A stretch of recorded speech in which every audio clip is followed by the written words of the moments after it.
ये कहानी है साल 2025 के अक्टूबर महीने की, तमिलनाडु के तिरुवल्लुर जिले के पोथत्तुरपेट्टई गांव की। यहाँ रहते थे 56 साल के ईपी गणेशन, जिन्हें सब प्यार से गणेश कहते थे।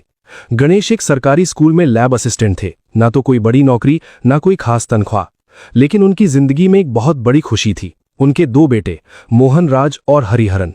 बड़ा बेटा मोहनराज 29 साल का, छोटा हरिहरन 26 साल का। गणेशन ने अपनी पूरी जिंदगी इन दोनों बेटों को पढ़ाने लिखाने में लगा दी थी। उनकी पत्नी सरस्वती एक साधारण हाउसवाइफ थीं, जिनके लिए उनके बेटे ही दुनिया थे।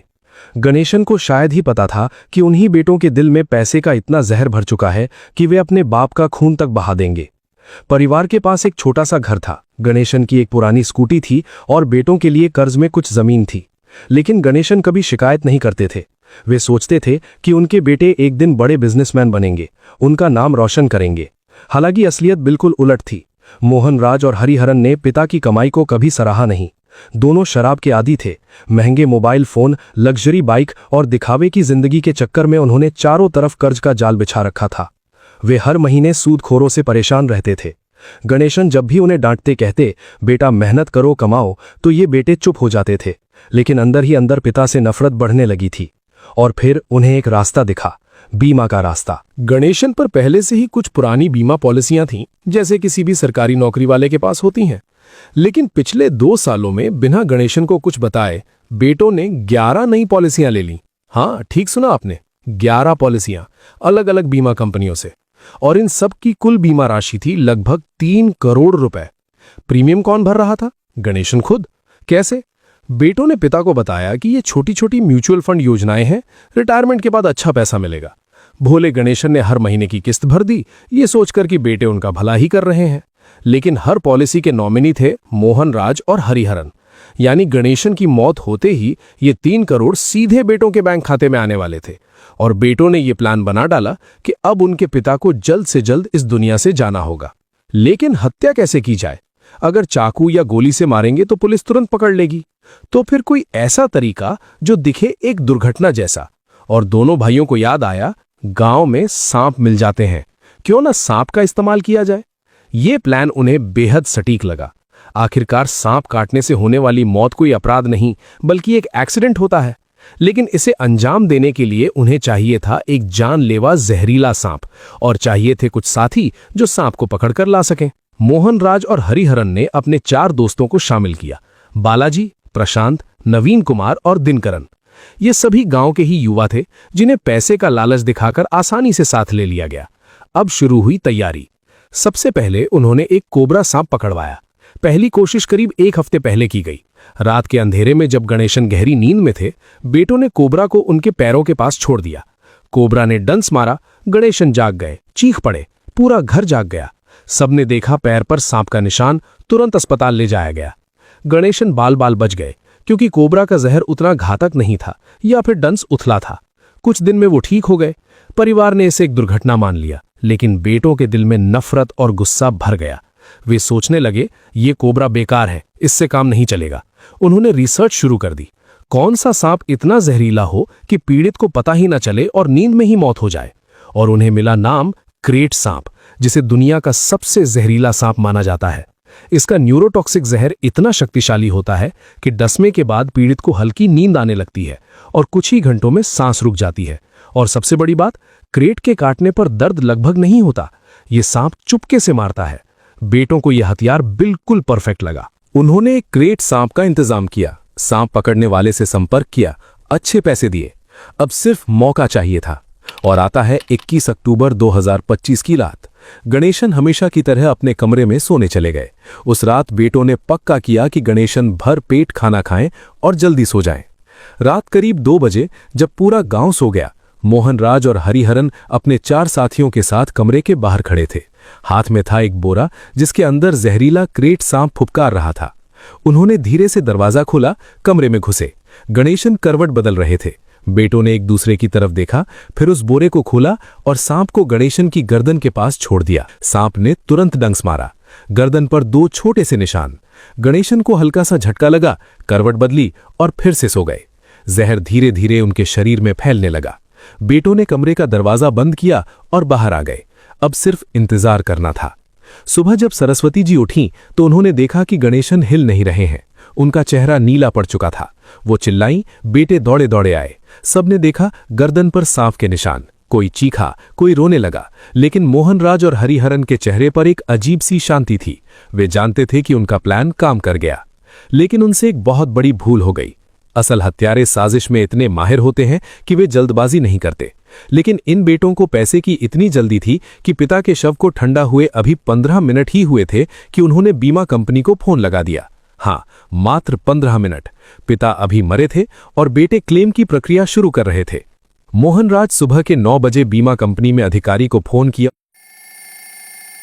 बोला, सर मेरे पिताजी का मौत हो गई है। उसके आवाज में घबराहट थी। बीमा कंपनी के अधिकारी को यह बात अटपटी लगी। इतनी जल्दबाजी क्यों? आमतौर पर लोग दुख से बेहाल होते हैं, लेकिन ये बेटे तो मानो पैसे गिन रहे थे। अधिकारी ने तुरंत अपनी बात को नोट किया और पुलिस को सूचित किया। इसी बीच तमिलनाडु पुलिस के आईजी असरा गर्ग को खबर मिली। वो मामले की गंभीरता समझ गए। स्थानीय पुलिस ने शुरू में तो इसे एक दुर्घटना मान लिया था, लेकिन आईजी के कहने पर जांच तेज कर दी गई। पुलिस ने सबसे पहले गणेशन के बीमा दस्तावेज खंगाले। जो सामने आया उसने सबको चौंका दिया। 11 पॉलिसियां, 3 करोड़ की रकम और सबके नॉमिनी दोनों बेटे। पुलिस ने बेटों से पूछताछ शुरू की। मोहनराज और हरिहरन ने बड़े आराम से बताया, पिता को सांप ने काटा, हम भी दुखी हैं। लेकिन पुलिस वालों ने एक बात गौर से देखी। बेटों की आंखों में आंसू नहीं थे, उनकी आवाज में दर्द नहीं था। उल्टा में बार बार पूछ रहे थे कि पोस्टमार्टम जल्दी हो जाए ताकि अंतिम संस्कार करके वे आगे के काम निपटा सकें। पुलिस को यह भी अटपटा लगा कि सांप ने गर्दन पर डंस मारा था। कोई सांप सोते हुए इंसान की गर्दन पर क्यों डसेगा? ये कोई संयोग नहीं हो सकता था। पुलिस ने घर का निरीक्षण किया तो पता चला कि गणेशन के कमरे का दरवाजा रात को अंदर से नहीं बल्कि बाहर से बंद था। यानी कोई बाहर से आया, सांप छोड़ा और दरवाजा बंद कर गया। सबूत मिलते जा रहे थे। तमिलनाडु पुलिस ने पूरे मामले को गंभीरता से लिया। एक स्पेशल टीम बनाई गई। टीम ने सबसे पहले बेटों के मोबाइल फोन की कॉल डिटेल्स निकाली और फिर जो सामने आया उसने पुलिस के भी होश उड़ा दिए। मोहनराज और हरिहरन के फोन पर एक नंबर बार बार आ रहा था, एक स्थानीय साग पकड़ने वाले का। इसके अलावा उनके 4 अन्य दोस्तों के नंबर भी थे। पुलिस ने उन चारों को हिरासत में लेकर पूछताछ शुरू की। शुरू में तो सबने इनकार किया, लेकिन जब पुलिस ने कड़ी पूछताछ की तो एक साथी बालाजी ने टूटकर पूरी कहानी कबूल कर ली। उसने बताया कि कैसे मोहनराज और हरिहरन ने पहले कोबरा से कोशिश की थी और जब वो नाकाम रही तो करेट सांप लाया गया। उसने बताया कि जिस रात हत्या हुई उस रात सबने मिलकर प्लान को अंजाम दिया। उसने बताया कि सांप को कमरे में छोड़ने के बाद दरवाजा बाहर से बंद कर दिया गया था ताकि सांप बाहर न भाग सके। पुलिस ने तुरंत मोहनराज और हरिहरन को गिरफ्तार कर लिया। दोनों भाइयों ने शुरू में तो सब कुछ नकारा, लेकिन जब उनके साथियों के बयान और कॉल डिटेल्स सामने रखे गए तो वो चुप हो गए। बाद में पुलिस को यह भी पता चला कि मोहनराज और हरिहरन पर करीब 50 लाख रुपए का कर्ज था और उनके पास चुकाने का कोई रास्ता नहीं था। उन्होंने सोचा था कि पिता के इंश्योरेंस के पैसे से वो सारा कर्ज चुका देंगे और ऊपर से नई गाड़ी, नया फोन, शानदार जिंदगी जिएंगे। पुलिस ने सभी 6 आरोपियों के खिलाफ भारतीय न्याय संहिता BNS की धारा 302 हत्या, 120B साजिश और 201 सबूत मिटाने के तहत मामला दर्ज कर लिया। अदालत ने सभी की जमानत याचिका खारिज कर दी और वे न्यायिक हिरासत में चले गए। बीमा कंपनी ने साफ कर दिया कि हत्या के मामले में कोई क्लेम नहीं दिया जाएगा। इस केस ने पूरे देश में हलचल मचा दी। मीडिया ने इसे सांप हत्याकांड और इंश्योरेंस मर्डर का नाम दिया। सोशल मीडिया पर लोग गुस्से से भर गए।